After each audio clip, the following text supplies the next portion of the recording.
Approximately 20% of the world's oil supply passes through a strip of water 21 miles wide at its narrowest point. Tonight, it is closed. Not by a storm, not by accident, by the deliberate hand of war. We are now in the fourth week of what intelligence analysts at multiple NATO capitals are quietly calling the most consequential military escalation since the Gulf War. And according to senior Pentagon sources, this war is far from over. On February 28, 2026, the United States and Israel launched a coordinated campaign against Iran under what U.S. Central Command designated Operation Epic Fury, targeting nuclear facilities, military infrastructure, and the Iranian leadership structure itself. Supreme Leader Ali Khamenei was killed in the opening strikes. Within 72 hours, Iran had already fired more than 500 ballistic missiles and nearly 2,000 drones, 40% aimed at Israel, 60% at U.S. military assets across the region. The response was swift, the consequences still unfolding. What began as a targeted military operation has evolved into something far more complex, a multi-front, multi-domain conflict with global energy markets caught directly in the crossfire. Brent crude has climbed above $114 a barrel. U.S. retail gasoline prices have surged 93 cents per gallon since the war began. Goldman Sachs has warned elevated prices could persist through 2027. And now, a new, dangerous threshold has been crossed. On Saturday, March 22nd at 23:44 GMT, U.S. President Donald Trump posted a message on Truth Social that sent shockwaves through every energy market and foreign ministry on the planet. His exact words, "If Iran doesn't fully open, without threat, the Strait of Hormuz within 48 hours from this exact point in time, the United States of America will hit and obliterate their various power plants, starting with the biggest one first." The ultimatum was blunt. The geopolitical calculus behind it far more complicated. Trump has spent days pressuring U.S. allies to bear more responsibility for the strait. He told reporters Friday, "We don't use the strait. The United States doesn't need it. Europe needs it. Korea, Japan, China, so they'll have to get involved." But allies hesitated. Germany, Italy, France, and Britain announced support for escort missions, while Australia flatly declined.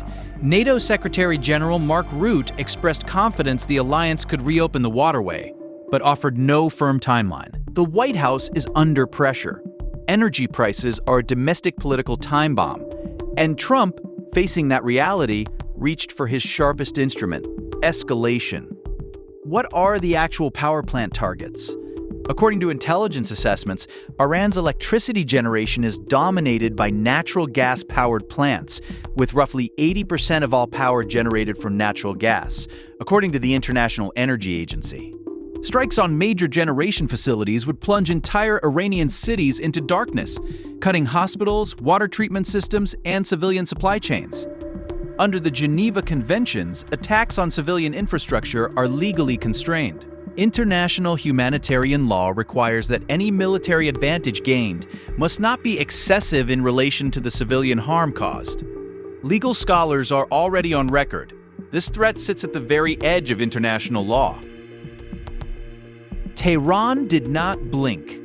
Within hours of Trump's ultimatum, Iran's military machine issued a layered strategic counter-threat, one calibrated to hit where the global economy is most vulnerable.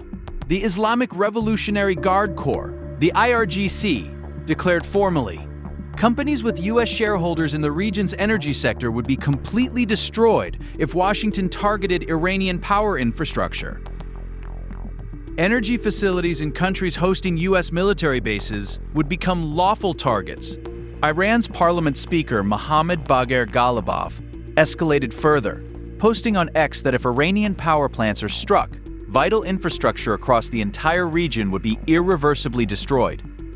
But the most strategically significant signal came regarding the Strait of Hormuz itself. Iran's military stated explicitly, if power plants are hit, the Strait of Hormuz will be completely and indefinitely closed and will not reopen until any destroyed infrastructure is rebuilt. This is not rhetoric. This is a doctrine of proportional economic warfare. Here is what that means in practice. Iran has already demonstrated it can threaten the strait with naval mines, anti-ship cruise missiles, drone boats, and fast-attack IRGC naval units. U.S. Central Command Admiral Brad Cooper confirmed this week that American forces conducted strikes on underground coastal facilities storing anti-ship cruise missiles and mobile launchers, but acknowledged Iranian capability to threaten shipping had only been degraded, not eliminated. There is a critical gap between what the Pentagon says it has accomplished and what Iran can still execute, and simultaneously, the IRGC has delivered another unambiguous message on a separate front. Attacks on Israel and U.S. bases will continue, regardless. By week 3 of the war, Iranian military sources confirmed to state-linked media that the IRGC had launched attacks on at least 27 U.S. military bases across the Middle East, spanning Bahrain, Iraq, Jordan, Kuwait, Qatar, Saudi Arabia, and the UAE. The IRGC's targeting logic is deliberate. It is designed to sustain pressure across multiple theaters simultaneously, making American military dominance costly in blood, treasure, and diplomatic cohesion. The Pentagon has already requested an additional $200 billion in emergency war funding. Defense Secretary Pete Hegseth acknowledged it takes money to kill bad guys. Meanwhile, Iran has adopted a missile and drone rationing strategy. Early in the conflict, launch rates were high. By March 4th, analysts noted a deliberate slowdown. Iran is preserving its ballistic missile inventory. As of the first week of March, Iran had fired over 500 ballistic missiles and nearly 2,000 drones. Intelligence assessments suggest Iran entered this conflict with significant reserves and is not burning through them carelessly. This is the signature of a prolonged war strategy. The IRGC does not need to win a single decisive battle. It needs to survive, to bleed, to impose costs. Every attack on a Gulf energy site sends oil prices higher. Every tanker struck tightens the economic vice on Western governments.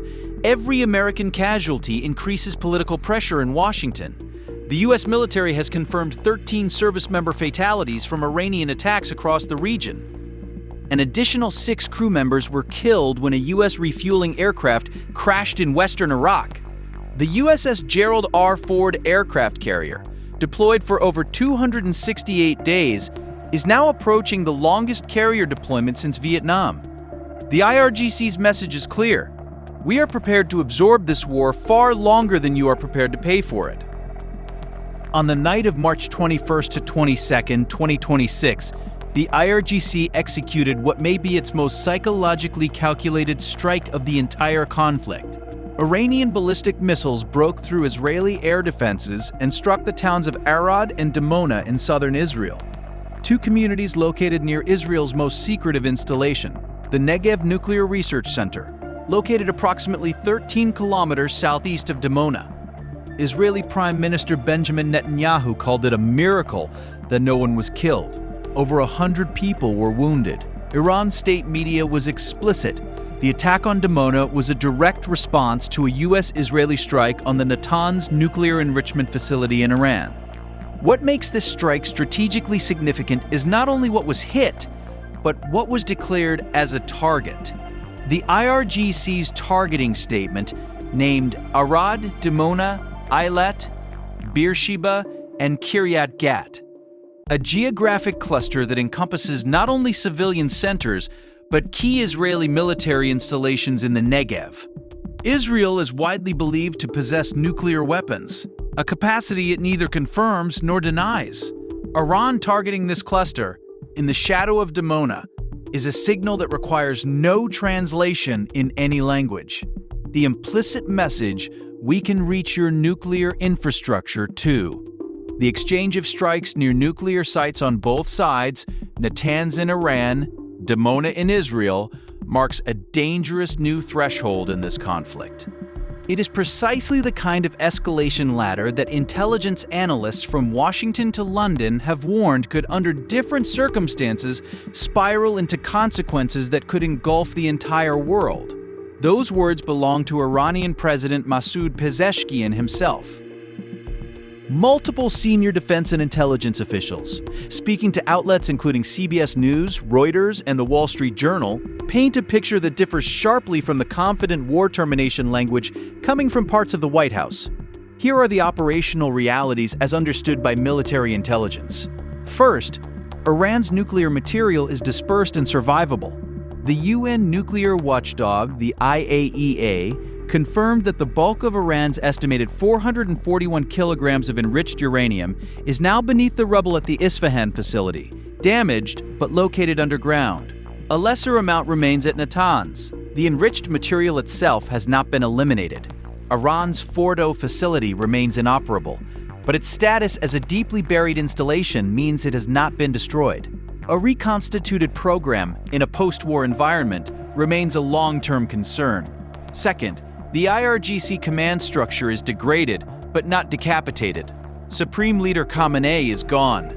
His son Mojtaba Khamenei was elected Supreme Leader on March 8th. Key IRGC commanders have been killed. But the IRGC's distributed command architecture, built precisely to survive decapitation strikes, means its units continue to operate with considerable tactical autonomy. Third, the proxy architecture, while weakened, is still firing. Hezbollah has resumed attacks on Israel from Lebanon. Iraqi militias continue striking U.S. bases. The Houthis in Yemen retain independent capability. These are not coordinated as they once were, but they do not require coordination to impose costs. Fourth, the economic pressure asymmetry favors Iran. Every day the Strait of Hormuz remains effectively closed costs the global economy billions. It costs Iran, relatively, far less. The longer this crisis extends, the more pressure falls on Western governments with restive electorates watching fuel prices climb. The conclusion reached by analysts across multiple Western intelligence. The 48-hour clock that Donald Trump set is now running. The IRGC has stated it will not close the Strait of Hormuz, but has effectively restricted it to enemy shipping while offering selective passage to non-belligerent nations.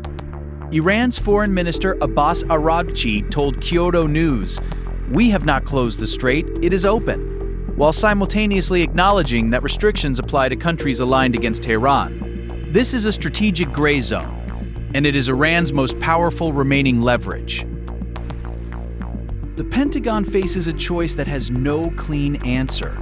Striking power plants carries severe humanitarian and legal consequences and risks a complete, indefinite closure of the world's most critical oil choke point. Not striking risks emboldening Tehran's defiance and undermining the credibility of American ultimatums.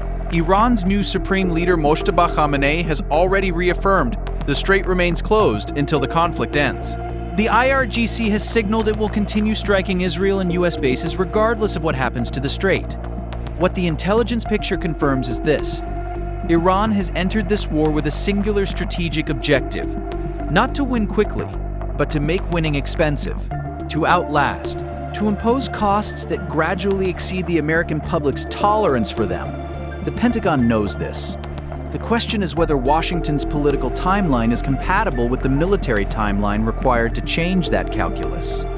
For global energy markets, for the nations of the Gulf, for every economy that depends on 20% of the world's oil flowing through 21 miles of contested water, the answer matters enormously. This is not the end of this conflict. This is the beginning of its most dangerous phase.